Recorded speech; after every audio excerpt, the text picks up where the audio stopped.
To my channel. तो आज मैं आपके सामने एक बहुत ही इंपॉर्टेंट टॉपिक लेकर आई हूँ आईवीएफ प्रेगनेंसी के लिए। तो आईवीएफ प्रेगनेंसी जो होती है उसके लिए आईवीएफ प्रोसीजर्स के लिए मैंने काफ़ी बात की है, लेकिन जो सबसे मेन चीज़ है वो है इम्प्लांटेशन। इम्प्लांटेशन अगर आपके उन्होंने प्रोसीजर बहुत अच्छा कर दिया है, सब कुछ अच्छा है, लेकिन अगर आपकी इम्प्लांटेशन ही नहीं होगी तो ये आईवीएफ पूरी तरह से फेल हो जाता है। तो इम्प्लांटेशन के लिए सबसे ज़रूरी है एंडोमेट्रियल लाइनिंग। देखिए, मैंने कमेंट्स पढ़े और मुझे कमेंट्स पढ़कर बहुत ही अजीब लगा कि अब तक ये बहुत ही ज़्यादा डिस्कस किया हुआ टॉपिक क्यों नहीं है। तो मैं आज आपके सामने इसी टॉपिक को डिस्कस करूंगी। तो देखिए, अपने एंडोमेट्रियल लाइनिंग जो होती है वो यूट्रस की लाइनिंग होती है। जो यूट्रस की लाइनिंग होती है वो जितनी ज़्यादा अच्छी होगी, जितनी ज़्यादा हेल्दी होगी, जितनी ज़्यादा रिसेप्टिव होगी, उतना ही आपकी इम्प्लांटेशन के चांसेस ज़्यादा हो जाएंगे। और इम्प्लांटेशन का मतलब ही प्रेगनेंसी होती है। तो हम अपनी जो एंडोमेट्रियल लाइनिंग है उसको कैसे हेल्दी बना सकते हैं, कैसे रिसेप्टिव बना सकते हैं, कैसे उसकी थिकनेस को हम सही मेंटेन कर सकते हैं जिससे कि इम्प्लांटेशन की चांसेस ज़्यादा हो जाए।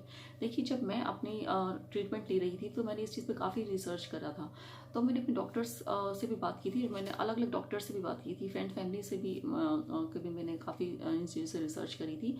तो उसमें आपकी 7 mm से ज़्यादा जो एंडोमेट्रियल लाइनिंग होती है इम्प्लांटेशन के लिए सही होती है। तो मतलब 7 mm से जितनी ज़्यादा होगी, 7 से मतलब 8 से लेकर आपकी 14 mm तक आपकी जो होती है लाइनिंग वो काफ़ी अच्छी रहती है।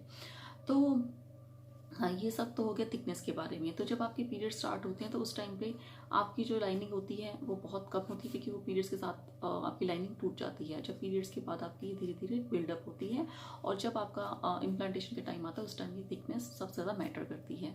तो यही थिकनेस आपका जब एम्ब्रियो ट्रांसफर से पहले आपकी चेक की जाती है, और इसकी मिनिमम थिकनेस 7 mm से कम को जो हम जो होता है उसको हम कम एंडोमेट्रियल लाइनिंग मानेंगे, और अच्छी लाइनिंग इसको नहीं मानेंगे।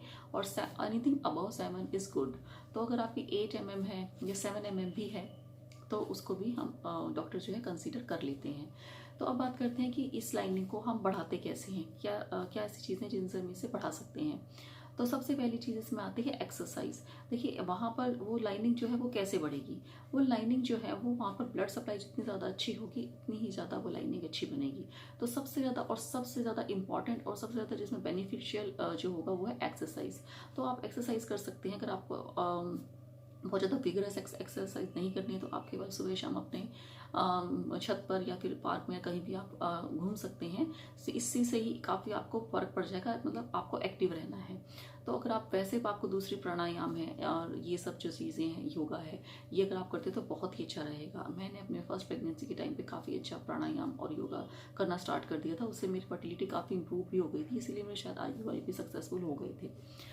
तो उसके बाद मैं इसे कंटिन्यू नहीं कर पाई थी, लेकिन जब मैं IVF ट्रीटमेंट के लिए गई थी तो मैंने फिर से ये सब चीज़ें स्टार्ट की थी। तो आप एक्सरसाइज कर सकते हैं, आप अपने आप को एक्टिव रख सकते हैं, योगा कर सकते हैं। तो ये तो हुई एक्सरसाइज की बात। अब हम बात करते हैं खाने की। तो खाने में ऐसा क्या खाएं कि जिससे कि एंडोमेट्रियम की लाइनिंग जो है वो अच्छी होती है, रिसेप्टिव होती है। रिसेप्टिव का मतलब होता है कि वो जो एम्ब्रियो आपके होते हैं उसको कितनी अच्छे से होल्ड करती है और कितने अच्छे से इम्प्लांटेशन के लिए तैयार होती है वो, उसको रिसेप्टिव कहते हैं। तो आप किस तरीके से रिसेप्टिव बना सकते हैं। तो इसके लिए कुछ खाने की चीज़ें होती हैं। तो सबसे पहला आता है कि आपका जो है वो आता है विटामिन ई। देखिए, विटामिन ई जो होता है कि वो एंडोमेट्रियम के लिए बहुत ही अच्छा माना गया है। तो विटामिन ई के जो सोर्सेज होते हैं ये सबसे ज़्यादा sunflower oil, almonds oil, nuts, seeds, इन सब में ज़्यादा पाया जाता है। और फ्रूट्स की बात करें तो एवोकेडो हो गया, रास्पबेरी हो गया, ब्लूबेरी हो गया, इन सब चीज़ों में ये विटामिन ई मिलते हैं। और अगर आप ये सब चीज़ें नहीं भी लेते या आपकी लाइनिंग बहुत ही कम है तो डॉक्टर आपको विटामिन ई सप्लीमेंट्स भी दे सकते हैं। लेकिन एक बात का आपको बहुत ध्यान रखना है कि इन सब चीज़ों की क्वांटिटी आपको मिनिमम रखनी है। कोई भी चीज़ आपको वैसे भी मेरा एक थंब रूल है कि कोई भी जब आप फर्टिलिटी ट्रीटमेंट कर रहे हैं तो किसी भी चीज़ की आपको एक्सेस अमाउंट नहीं खानी। मीन्स आपको कुछ भी चीज़ बहुत ज़्यादा एक्सेस में नहीं खानी है, हर चीज़ को एक लिमिटेड अमाउंट में आपको लेना है। तो जब आपका विटामिन ई की अगर आपको डॉक्टर सप्लीमेंट्स दे रहे हैं तो जैसे ही प्रेगनेंसी होती है तो आपको डॉक्टर से खुद बात करनी है। वैसे तो डॉक्टर बता देते हैं, बट मेरे केसेस में तो ऐसा होता था कि डॉक्टर दवाइयाँ बंद करना या स्टार्ट करना ही भूल जाते थे, क्योंकि उनके पास इतने पेशेंट होते हैं और पेशेंट को कुछ पता ही नहीं लगता। और अगर आपको कुछ मिसहैप हो जाता है, तो एक्चुअली इसका रीज़न भी पता नहीं लगता कि ऐसा क्या हुआ, या डॉक्टर आपको ये बात डिस्क्लोज भी नहीं करते। तो आपको इस बात का ध्यान रखना है कि जैसे अगर आपने कंसीव कर लिया है तो विटामिन ई के सप्लीमेंट्स को आपको बंद करना होगा। तो इस बात का ध्यान रखना है। दूसरा आता है एल-आर्जिनिन। एल-आर्जिनिन जो है कि वो भी आपकी जो लाइनिंग है उसको बनाने में काफ़ी अच्छा काम करता है, क्योंकि वो आपकी ब्लड सप्लाई को, जो यूट्रस की ब्लड सप्लाई है वहाँ की ब्लड सप्लाई को बहुत ज़्यादा अच्छी कर देता है, जिससे कि आपका यूट्रस बहुत रिसेप्टिव हो जाता है, बहुत अच्छा हेल्दी हो जाता है, और उसकी लाइनिंग थिकनेस भी काफ़ी अच्छी बढ़ जाती है एंडोमेट्रियम की। सो जो एल-आर्जिनिन है उसके सोर्सेज तो बहुत ईजी हैं। ये डेयरी प्रोडक्ट्स में आपको मिल सकता है, और डेयरी प्रोडक्ट्स में आप कुछ भी, आप जैसे कि दूध, दही, पनीर, ये सब आप जो है अपनी डाइट में शामिल कर सकते हैं। सोया इसका बहुत ही अच्छा सोर्स है। हाई प्रोटीन डाइट जो मैंने आपको पहले ही बताया था कि मैं सोया मिल्क लेना स्टार्ट मैंने कर दिया था, जिससे कि आपकी लाइनिंग बहुत अच्छी बनती है। मुझे डॉक्टर ने ही बताया था। 1 गिलास में सोया मिल्क जो होता है आप मार्केट में कहीं भी जाकर ले सकते हैं, 1 गिलास में हर रोज़ लेना स्टार्ट कर दिया था मैंने ट्रीटमेंट के पहले ही, जिससे कि आपकी लाइनिंग बहुत ही अच्छी बनती है और रिसेप्टिव बनती है। सबसे बड़ी बात इसमें यही होती है।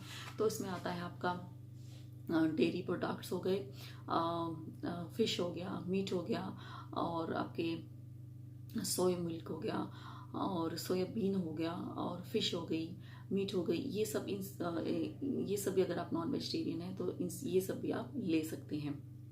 बाकी ये ग्रीन वेजिटेबल्स और लीफी बीन्स वगैरह जो होते हैं, ग्रीन वेजिटेबल्स हैं, उनमें भी अच्छी मात्रा में पाया जाता है। तो आप इन सबको अपनी डाइट में शामिल करिएगा तो आपके जो यूट्रस है काफ़ी हेल्थी और अच्छा आपकी एंडोमेट्रियम लाइनिंग बनेगी। नेक्स्ट जो होता है कि होता है होल ग्रेन्स।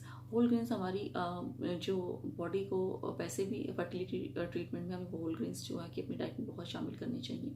देखिए, होल ग्रेन्स और रिफाइंड ग्रेन्स अलग अलग होते हैं। होल ग्रेन्स वो होते हैं जिसमें आपको जो रिफाइंड नहीं होते हैं, जैसे कि हो गया ओट, हो गया पॉपकॉर्न, हो गया ओट मील, जो है कि बहुत ही अच्छा आपको हेल्दी रखता है। ओट मील में काफ़ी मैंने अपनी लाइफ में शामिल किया था। तो जो ओट मील, ब्राउन राइस हो गए, आप नॉर्मल राइस की बजाय ब्राउन राइस यूज़ कर सकते हैं, अपनी डाइट में शामिल कर सकते हैं। तो ये सब जो है होल ग्रेन्स आप जो है अपनी डाइट में शामिल करिए, तो इससे आपके यूट्रस की जो लाइनिंग है वो काफ़ी अच्छी बनती है। नेक्स्ट आता है ओमेगा 3। ओमेगा 3 तो देखिए बहुत ही अच्छा रहता है पूरी प्रेगनेंसी के लिए भी, और लेकिन ये सबसे ज़्यादा फ़िश में पाया जाता है। और लेकिन आपको जैसे ही आपकी प्रेगनेंसी होती है उसको, तब भी आपको फ़िश को बंद कर देना है, क्योंकि फ़िश प्रेगनेंसी में बिल्कुल भी अच्छी नहीं होती। तो जब तक आपकी प्रेगनेंसी नहीं होती, अगर आप फ़िश खाते हैं तो ये बहुत ही अच्छा सोर्स है ओमेगा 3 का, और ये एंडोमेट्रियम के लिए बहुत अच्छी होती है। और हाँ, बाकी जो नट्स होती हैं, ये सीड्स होते हैं, जैसे कि चिया सीड्स हो गया, वॉलनट्स हो गए, ये भी बहुत ही अच्छे सोर्स है ओमेगा 3 के। बाकी ऑयल है, सनफ्लावर ऑयल है, इन सब में भी ये मिलता है। तो आप अगर आप वेजिटेरियन हैं तो सबसे ज़्यादा आप वॉलनट जो है, मैं ये इसके लिए ओमेगा 3 के लिए लेती थी। वॉलनट्स आपको थ्रू आउट प्रेगनेंसी भी आप खाएंगे तो काफ़ी अच्छा रहेगा। इनफैक्ट डिलीवरी के बाद भी वॉलनट्स बहुत अच्छे रहते हैं। तो ये थे कुछ सोर्सेज जो कि आपके एंडोमेट्रियल लाइनिंग के लिए अच्छे होंगे। तो इन सब को मैंने आपको बता दिया कि आपको जैसे प्रेगनेंसी होती है, विटामिन ई की अगर कोई सप्लीमेंट चल रहा है तो वो बंद कर देना है, फिश आपको बंद कर देनी है, मीट वगैरह जो है वो सबको बंद करना है।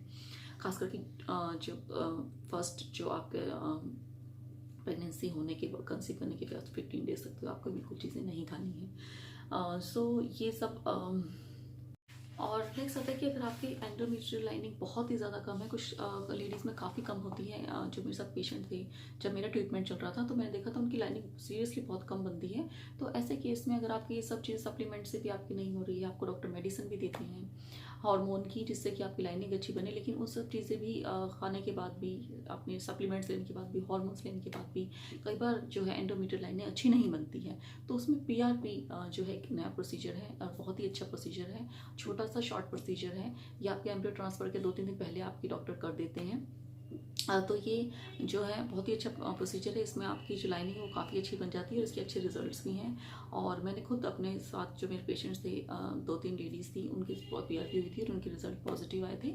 तो ये था आज के वीडियो में एंडोमेट्रियम के बारे में, और इसकी आप किस तरह से आप इनको बढ़ा सकते हैं, और अगर नहीं होता तो क्या क्या उसके साथ प्रोसीजर हैं, जिससे कि आपकी इम्प्लांटेशन अच्छी होगी और आपका IVF जो है सक्सेस हो जाएगा। तो आज की वीडियो में इतना ही। Thank you.